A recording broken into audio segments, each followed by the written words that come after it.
My self आकाश स्वागत करता हूं आप सभी का मेरे चैनल VNCI में, brilliant nursing coaching institute of Gwalior. तो आज हम बात करने वाले हैं ऑल फंक्शन की। ऑल फंक्शन में सबसे पहले हम देखेंगे, तो सबसे पहले जब हम बात करते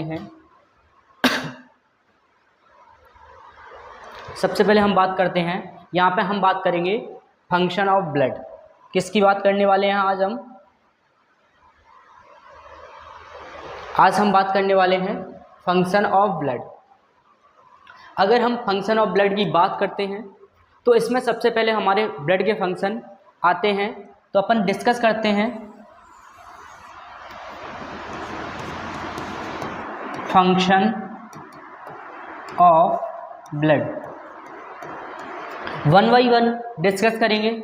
सबसे पहले हमारा जो फंक्शन आता है वो आता है exchange of CO2 and O2। Main function अगर हम ब्लड की बात करें तो ब्लड में RBCs पाई जाती हैं। RBCs क्या करती हैं? ऑक्सीजन को ट्रांसपोर्ट करती हैं और इसके साथ साथ कार्बन डाइऑक्साइड को भी ट्रांसपोर्ट करती हैं। तो इनका एक्सचेंज कौन करता है? हमारा ब्लड।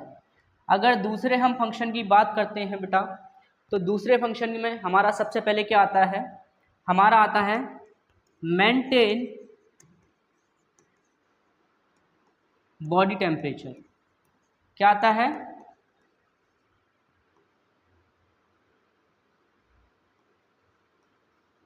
टेम्परेचर। दूसरा फंक्शन है हमारे ब्लड का बॉडी टेम्परेचर को रेगुलेट करना। ठीक है। इसके अलावा दूसरा फंक्शन इसका क्या है? मेंटेन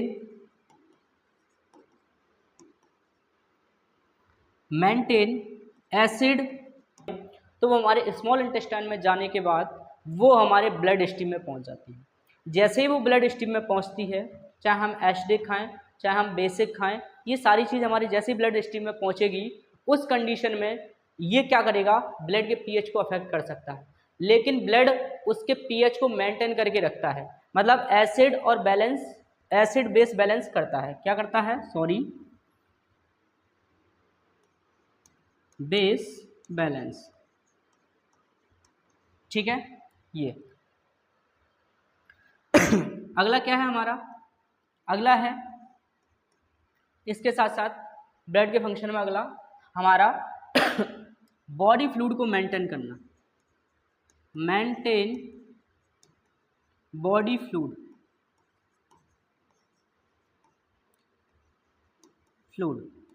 ठीक है। हमारे ब्लड में अगर हम ब्लड की बात करते हैं, इस ब्लड की, तो ब्लड में क्या होता है? हमारा दो चीज़ें होती हैं। एक होती है प्लाज्मा, एक होता है सेल। ठीक है। सेल हमारा 45% रहता है, प्लाज्मा हमारा 55% रहता है। तो इस प्लाज्मा के लेवल को भी हमारा ब्लड मेंटेन करके रखता है। ठीक है। अगले हम इसकी बात करते हैं जब भी, तो अगला हमारा इसमें क्या आएगा? हमारा हेल्प इन एक्सक्रिएशन। हमारे सेल के अंदर कुछ एक्टिविटीज़ होती हैं, उन एक्टिविटीज़ को बोलते हैं मेटाबॉलिक रिएक्शन। वो उस मेटाबॉलिक रिएक्शन के दौरान कुछ मेटाबॉलिक वेस्ट बनते हैं। उस मेटाबॉलिक वेस्ट को हमारा ब्लड कलेक्ट करता है और उसे कलेक्ट करने के बाद उस ब्लड को क्या करता है? वो किडनी के पास ले जाता है। कुछ किडनी के द्वारा और कुछ हमारे स्टूल के द्वारा बाहर बॉडी से एक्सक्रीट हो जाता है। ठीक है। अगला इसका फंक्शन है जो हमारा अगला है न्यूट्रिशन सप्लाई। क्या फंक्शन है? Nutrition supply. जैसे कि मैंने आपको अभी बताया था कि हमारा ब्लड का मेन फंक्शन क्या था? हमारा ये। और सेकंड मेन फंक्शन बोले तो न्यूट्रिशन सप्लाई। हमारा कोई भी चीज़ आप कंज्यूम करोगे, खाओगे, वो सारी चीज़ें कहाँ जाएंगी? हमारी वो सारी चीज़ें जाएंगी तुम्हारी स्मॉल इंटेस्टाइन में। स्मॉल इंटेस्टाइन में से वो पूरे तरीके से पूरे बॉडी में सर्कुलेट करता है और जिस सेल को जिस चीज़ की ज़रूरत होती है वो सेल वहाँ से न्यूट्रिशन ले लेती है। ठीक है, इसके अलावा इसके हमारे कुछ और फंक्शन हैं, वो हमारा है सबसे पहले जो हमारे इसके दो फंक्शन और हैं जो हैं एक डिफेंस की तरह काम करता है। कहने का मतलब ये है ब्लड में हमारे में जो सेल हैं, सेल में आप 3 प्रकार की सेल पढ़ते हो, एक आरबीसीज,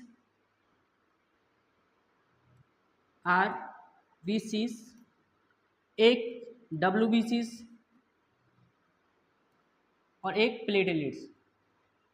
ठीक है, ये तीनों चीज़ पढ़ते हैं। तो हमारी ये डब्ल्यूबीसीज है वो डिफेंस का काम करती है। किसका काम करती है? डिफेंस का काम करती है। आई थिंक यहाँ तक क्लियर हो गया होगा। अगला इसका फंक्शन है ट्रांसपोर्ट ऑफ हार्मोन। ठीक है, ये किसको ट्रांसपोर्ट करता है? हार्मोन को भी ट्रांसपोर्ट करता है। इसका कहने का मतलब ये है जैसे हार्मोन सीक्रेट करती है। एंडोक्राइन ग्लैंड है तो इनके पास कोई भी डक्ट नहीं होगी, ये अपना सीक्रेशन किस में छोड़ देंगे? डायरेक्ट ब्लड में छोड़ देंगे। और ब्लड में जैसे ही अपना सीक्रेशन छोड़ेंगे और ब्लड में पूरे बॉडी में सर्कुलेट करता है, तो ये जहाँ पर इस हार्मोन के रिसेप्टर होंगे वहाँ पर जाके ये वर्क करने लगे। ठीक है, ये मैंने केवल आपको व्यू बताया है, और नोट्स के रूप में देखना है तो आपको नोट्स के रूप में भी ये पीडीएफ पूरा मिल जाता है। ठीक है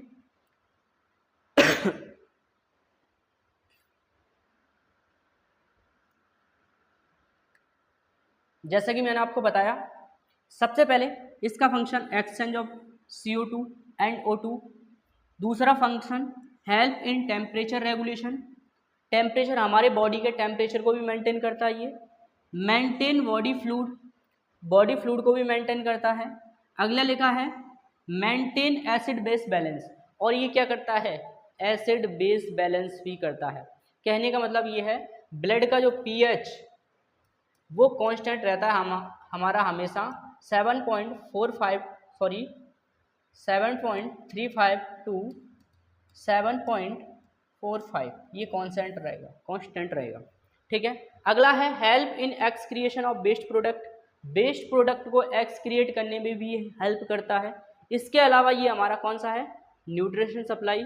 और इसके अलावा हमारा कौन सा है? Help in transportation of enzyme and hormone, ये एंजाइम और हार्मोन को भी ट्रांसफर करता है। ठीक है, आगे कौन सा है? Act as a defence. Thank you so much, और मुझे आशा है कि ये सारी चीज़ें आपको समझ में आई होंगी। ठीक है।